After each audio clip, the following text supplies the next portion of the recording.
ٹھیک ہے، یہ حوالہ جات آپ لوگ نوٹ کر لیں اور اس کو آپ نے مناسبت کے حساب سے تشریح کے اندر نوٹ کرنا ہے آپ نے، اس میں اس کو ایڈ کرنا ہے، اور تشریح جو ہے وہ کرتے ہوئے آپ نے اشعار کا، اس کے علاوہ بھی اگر آپ کو کہیں سے کوئی حوالہ جات ملتے ہیں اسلامیات کی بک میں سے، اور یا کہیں سے کوئی اشعار ملتے ہیں آپ کو نبی پاک صلی اللہ علیہ وسلم، جس میں نبی پاک صلی اللہ علیہ وسلم کی پیروی کا ذکر ہو، تو وہ آپ نے تشریح میں ایڈ کر لینے ہیں، ٹھیک ہے۔ اس کے بعد میں آپ لوگوں کو بتاؤں گی خلاصہ، سب کی خلاصہ لکھنے کا، جو سوال نمبر 4 ہے ہمارے پیپر کا، کہ سب کی خلاصہ جو ہے وہ کس طرح سے لکھا جاتا ہے۔ خلاصے کے بارے میں آپ کو پتہ ہے کہ آپ نے جو ہے وہ پہلے بھی 9th میں اور 10th میں بھی آپ لوگ لکھتے رہے ہیں خلاصہ، لیکن آپ لوگ یاد کرتے رہے ہیں، اور اگر خود سے بھی کسی نے لکھا ہے تو خلاصہ جو ہے وہ سبق کا 1/3 یعنی تیسرا حصہ ہوتا ہے، سبق کو مختصر کر کے آپ نے اس کا خلاصہ لکھنا ہوتا ہے۔ اب دیکھیں، سب کی خلاصہ لکھنے کے لیے پیپر میں جب آپ سوال شروع کریں گے سب کی خلاصہ لکھنے کے لیے، تو آپ لوگ لکھیں گے اوپر سوال نمبر 4، ٹھیک ہے، اور اس کو آپ نے پورا سوال جو ہے وہ نوٹ کرنے کی ضرورت نہیں ہے، آپ نے صرف لکھ دینا ہے سب کی خلاصہ۔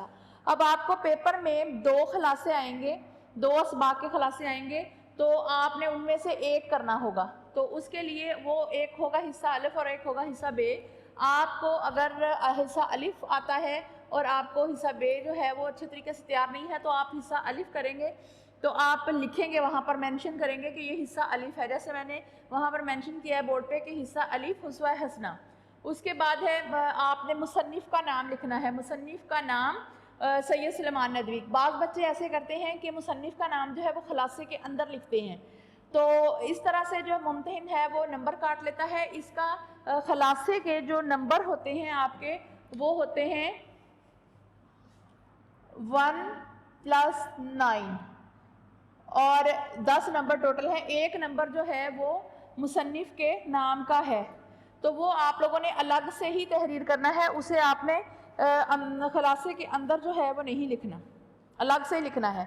تو اس کے بعد آپ خلاصہ شروع کریں گے، اور پھر نیچے والی لائن سے خلاصے کی ہیڈنگ دینے کے بعد نیچے والی لائن سے آپ خلاصہ لکھیں گے۔ اب ہم دیکھتے ہیں کہ خلاصہ لکھنے کے لیے ہمیں کیا جو ہے وہ طریقہ کار اپنانا چاہیے۔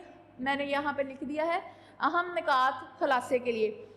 سبق کا 2-3 مرتبہ بغور مطالعہ کریں اور پیراگراف سے اہم نکات، آپ نے دیکھا ہوگا کہ اسباق کے پیراگراف ہوتے ہیں، ٹھیک ہے، ان میں ہر پیراگراف میں کوئی نہ کوئی ایک بات جو ہے وہ اہم ہوتی ہے، تو ایک اہم بات کے جو ہے وہ پیراگراف ہوتا ہے وہ پورا، تو آپ نے پورے سبق کا 2-3 دفعہ، ایک دفعہ پڑھیں گے آپ کو سمجھ آئے گا، دوسری دفعہ پڑھیں گے سمجھ آئے گا، تیسری دفعہ اس سے بھی زیادہ اچھے طریقے سے آپ کو سمجھ آ جائے گا سبق، تو آپ پیراگراف سے اہم نکات جو ہے وہ نکالنے کے قابل ہو جائیں گے۔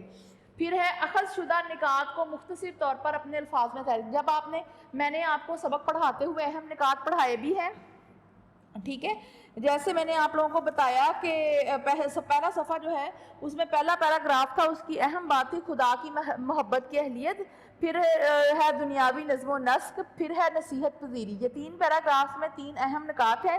دیگر مذاہب میں اشارے کی باتوں پر عمل، جبکہ اسلام میں نبی صلی اللہ علیہ وسلم کے عملی مجسمے کی پیروی خدا کی محبت کی اہلیت کا ذریعہ۔ یہ پہلے پیراگراف کا مین پوائنٹ ہے، اس کو آپ نے اپنے الفاظ میں جو ہے وہ تحریر کر دینا ہے۔ پھر اگلے پیراگراف میں ہے دنیا کا نظم و نسق چلانے کے لیے ہر شعبہ ہے زندگی کے انسانوں کی رہنمائی کے لیے عملی نمونہ۔ پھر تیسرے پیراگراف میں ہے انفرادی حیثیت میں ہر حالت انسانی کے لیے ایک نئی ہدایت کا سبق اور رہنمائی کا درس۔ ایسے میں نے آپ کو لکھوا بھی دیے ہیں، لیکن آپ اگر خود سے بھی کریں تو آپ جو ہے وہ ہر پیراگراف میں سے اہم نکات جو ہے وہ نکالیں گے، اور ان اہم نکات کو آپ جو ہے وہ مختصر طور پر تحریر کریں گے، تو وہ آپ کا خلاصہ بن جائے گا۔ آپ لوگ یاد رکھیں، خلاصہ جو ہے یہ یاد کرنے والی چیز نہیں ہے، اس کو آپ لوگوں نے رٹا نہیں لگانا، ٹھیک ہے، اس کو آپ خود سے لکھیں گے تو آپ کو زیادہ نمبر ملیں گے۔ اخذ شدہ نکات کو مختصر طور پر اپنے الفاظ میں لکھنا ہے۔ پھر سبق کے اہم نکات تحریر کریں، غیر سبقی مواد، شعری اور نثری حوالہ جات۔ جیسے میں نے آپ کو حوالہ جات لکھوائے ہیں تشریح کے لیے، تشریح کرتے ہوئے آپ نثری اور شعری حوالہ جات استعمال کرتے ہیں، لیکن یاد رہے خلاصہ لکھتے ہوئے آپ لوگوں نے کوئی شعری یا کوئی نثری مواد جو ہے وہ خلاصے میں ایڈ نہیں کرنا. جیسے غیر سبقی مواد جیسے شعری اور نثری حوالہ جات جو ہیں وہ لکھنے سے مکمل طور پر گریز کریں. صرف آپ نے سبق کے متعلق جو سبق کے اندر چیزیں ہیں ان کو مختصر طور پر بیان کرنا ہے، اور یہ خیال رکھنا ہے کہ سبق کے اہم نکات تحریر کرنے ہیں. آپ نے کوئی ایسا نکتہ جو ہے وہ نہیں چھوڑنا جو سبق کے اندر موجود ہے لیکن آپ لوگ جو ہے وہ خلاصے میں نہیں لکھ رہے ہیں. آپ نے ان کو پیراگرافس کی شکل میں ان کے نکات تحریر کرنے ہیں. پھر ان نکات کو آپ لوگوں نے اپنے ذہن میں رکھنا ہے، یاد کر لینا ہے، ذہن نشین کر لینا ہے. تو اہم نکات جو ہے وہ تحریر کرنے ہیں. اور غیر سبقی مواد جو ہے جیسے حوالہ جات ہیں، شعری حوالہ جات، کوئی کوٹیشن ہو گئی، کسی دانا کا قول ہو گیا، یا پھر کوئی آیت یا حدیث، آپ نے کوئی بھی چیز جو ہے نا وہ اس میں ایڈ نہیں کرنی. سبقی خلاصے کی طوالت حسب ضرورت 2 یا 3 صفحات کے درمیان ہو. جیسے اب سبق جو ہے وہ کم از کم 14-15 پیراگرافز پر مشتمل ہوتا ہے. تو جب آپ اس کے نکات نکالیں گے، اہم نکات، تو وہ 14-15 نکات نکلیں گے. ان کو آپ اپنے الفاظ میں مختصر طور پر لکھیں گے تو اس کی طوالت جو ہے وہ زیادہ سے زیادہ 3 صفحات اور کم سے کم جو ہے وہ 2 صفحات ہو. اس سے نہ زیادہ ہو، خلاصہ جو ہے وہ اس سے زیادہ یا کم نہیں ہونا چاہیے. یہ نہ ہو کہ آپ نے 8-9 صفحے جو ہیں وہ خلاصے سے ہی بھر دیے ہیں اور اب باقی پیپر کے لیے آپ کے پاس وقت ہی نہیں بچا. پھر اہم نکات مارکر سے ضرور نمائیں. آپ نے جو مطلب ایک پیراگراف میں سے اہم نکتہ جو ہے وہ اس کو آپ نے اخذ کیا ہے اور اس کو اپنے الفاظ میں آپ لکھ رہے ہیں تو آپ نے خلاصہ لکھتے ہوئے مارکر سے اس کو انڈرلائن کر دینا ہے، ہائی لائٹ کر دینا ہے. تو اس کو اہم نکات کو ضرور نمایاں کرنا ہے تاکہ ممتحن کو پڑھنے میں آسانی ہو اور آپ کو جو ہے وہ اچھے نمبر مل جائیں. میرا خیال ہے آپ لوگوں کو سبقی خلاصہ لکھنے کا طریقہ اچھے طریقے سے سمجھ میں آ گیا ہوگا. تشریحی نکات اور آپ نے ہر سبق کا خلاصہ جو ہے وہ ایسے ہی میں نکات آپ کو لکھواؤں گی اور آپ نے وہ نکات جو ہے وہ نوٹ کر لینے ہیں، اس کے نوٹسز بنا لینے ہیں. اسی طرح تشریح کے لیے جو ہے اس کی حوالہ جات کے نوٹسز بنا لینے ہیں. سبق کو اچھے طریقے سے پڑھنا ہے، سمجھنا ہے اور پھر آپ جو ہے وہ تشریح بھی کر سکیں گے اور خلاصہ بھی لکھ سکیں گے.